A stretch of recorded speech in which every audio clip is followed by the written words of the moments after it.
गिबियावनो बर' खौरां चेनेलनि साफ्रोमबो खौरांगिरि नोंथांमोननिसिम साबायखर बावबाय। बिजनि दख'रा दुलाराय बर' फरायसा आफादनि 47थि थान्दै जख'न्थाइ बियो सुबायजार गोजौ फरायसालिनि गेलेग्रा फोथाराव जावलिया देवान गेलेग्रा फोथाराव 28 आरो 29 थामहिनबा दिनैनिफ्राय बे हाबाफारिया जागायगासिनो दङ। दा बेवहाय जोङो दुलाराय बर' फरायसा आफादा दिनैबो गोबां हाबाफारि दङ आरो गाबोनबो गोबां हाबाफारि जोङो लादों। दिनैहाय फुंबिलि समनिफ्रायनो हौवासाफोरनि थाखाय थुलुंगानाय थान्दै महेस्वर मुसाहारि बुलुर बादायलायनाय बे हाबाफारिया सोलिगासिनो दङ। बेजों लोगोसेनो हिन्जावफोरनि थाखाय काबादि गेलेनाय बादायलायनाय इन्टार इउनिट देबसु बेयो सोलिगासिनो दङ।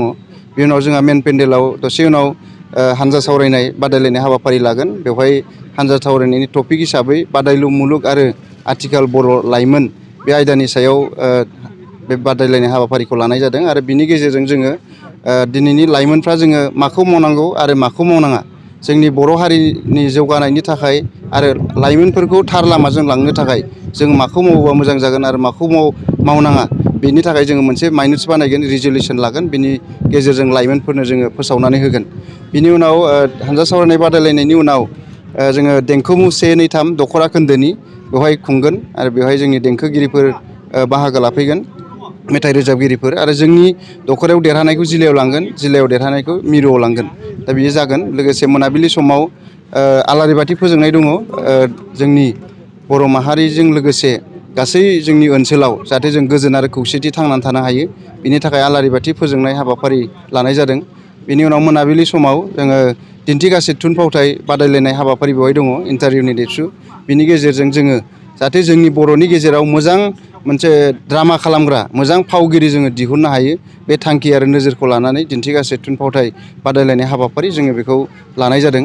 लोगोसे गाबोन 29 डिसेम्बर खालि जोंहा फुंबिलि समाव फिरफिला बिरहोनाय आरो मुंख्लंफोरनो बिबार बावनाय हाबाफारिजों लोगोसे बिनि उनाव जोंहा मोनसे हाबाफारि लानाय जादों आरो बे जोंनि देग्लाय 47थि थान्दै जख'न्थाइनि जर'खा हाबाफारि जागोन।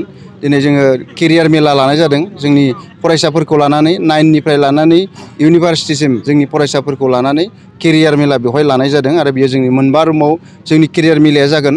मोनसेयाव सिभिल सार्भिस जागोन, मोनसेयाव research and scientist, engineer, medical बे मोनसे जागोन। बेनिफ्राय डिफेन्स लाइननि मोनसे, बेनिफ्राय जोंनाव आदार प्रफेसनेल, जोङो गुबुन गुबुन प्रफेसनेल दङ, नाथाय जोंनि फरायसाफ्रा बैफोरखौ जेबो मिथिया।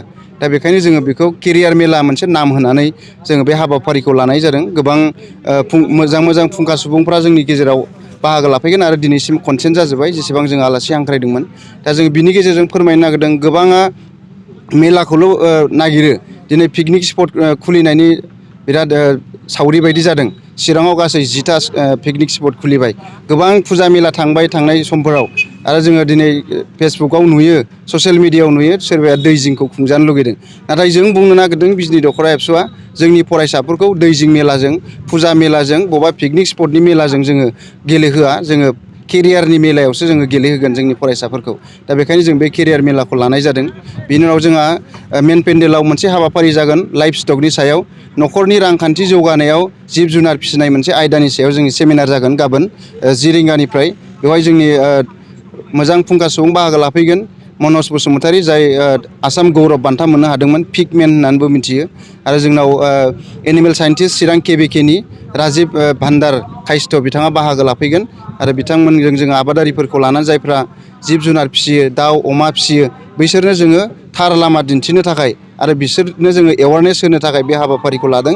जोंनि इउनिटनिफ्राय मोनसे इउनिटनिफ्राय सा 20 जायफ्रा अमा फिसिनो, दाउ फिसिनो गोसो जाथारनाय बै बिथांमोनखौ बासिनानै इउनिटनिफ्राय सा 20 बाहागो लाफैगोन बे सेमिनाराव।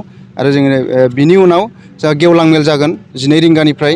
बे गेवलां मेलाव मेल बेखेवगिरि हिसाबै चिरां जिल्ला दुलाराय बर' फरायसा आफादनि गाहाय नेहाथारि दिलिप कुमार बसुमतारी बिथाङा बाहागो लाफैगोन। लोगोसे गाहाय आलासि महरै मिरु दुलाराय बर' फरायसा आफादनि आफादगिरि दिपेन बर' बिथाङा बाहागो लाफैगोन। थांखिजानाय जर'खा आलासि हिसाबै बिटिआरनि चिफ प्रमद बर' बिथाङा बाहागो लाफैगोन। बेबायदिनो गोबां आलासिफोर हांख्रायनाय जादों। बिजनि ओनसोलनि गोबां समाजारि आफाद बेवहाय हांख्रायनाय जादों। बिथांमोना जोंनाव बाहागो लाफैगोन, गासिबो कनसेन्ट होनानै दङ।